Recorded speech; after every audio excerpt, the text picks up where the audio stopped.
On September 10th, 1998, the Backstreet Boys were in Los Angeles, on stage at the Universal Amphitheater, where they picked up an MTV award for Best Group Video.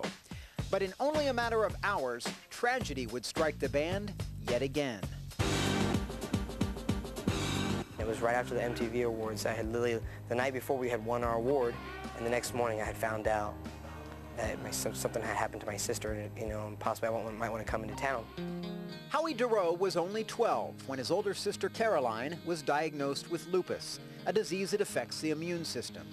The chronic condition is one that patients can live with, but when Howie got the call that his sister's health had taken a turn for the worse, he knew he had to be there. Just something in my back of my mind said, you know what, just get on a plane, don't even think about it. It was like 5 o'clock in the morning when I got the notice.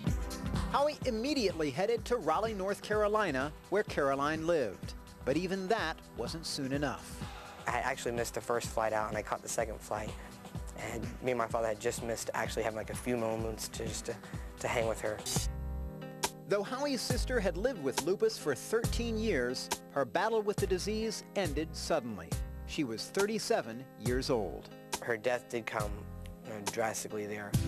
In fact, only 2 weeks earlier, Caroline cheered her brother on as the Backstreet Boys wrapped up their U.S. tour in Raleigh. I always hold the thought of, my last concert with her in Raleigh, and just the excitement of her being there. And it was like so exciting for her to have all her friends and her family, because she's the only one that lives outside of Florida. And it was like, it was a big deal to her, being, a small town there in North Carolina, all her friends knowing that her brother is a Backstreet Boy and everything. So, and I had like a big thing for her.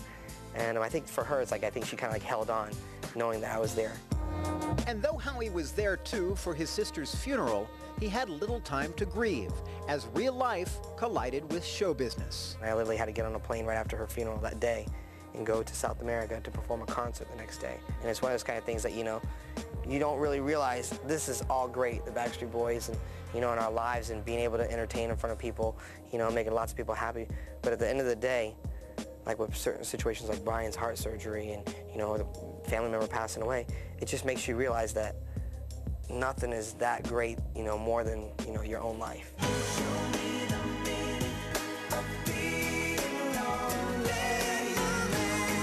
For the Backstreet Boys, Show Me the Meaning is a song that holds special meaning. It was a very, very personal, very touching song to us. It was the last song we recorded with one of our very first producers, Dennis Pop, who, like, 2.5 years ago, died of cancer. And so it was in Dennis's memory that the boys decided on an intensely personal video about loneliness and loss. And like Kevin and Brian, Howie drew inspiration from his own life experience. How's your family responded to the video? It touched my mom especially a lot, Out of all of us, my mom took it the hardest. Right. Because it's like, it's one thing if, your parents pass away, but having your own daughter, your own son or whatever pass away, that's what they say, you're never supposed to bury your children. Yeah, exactly. So. But I think now she's, with the video and everything, I think now she watches the video, and I think it's weird, I think it actually kind of helps her, move on. She's like, she's able to talk about it, she's able to just to move on with life.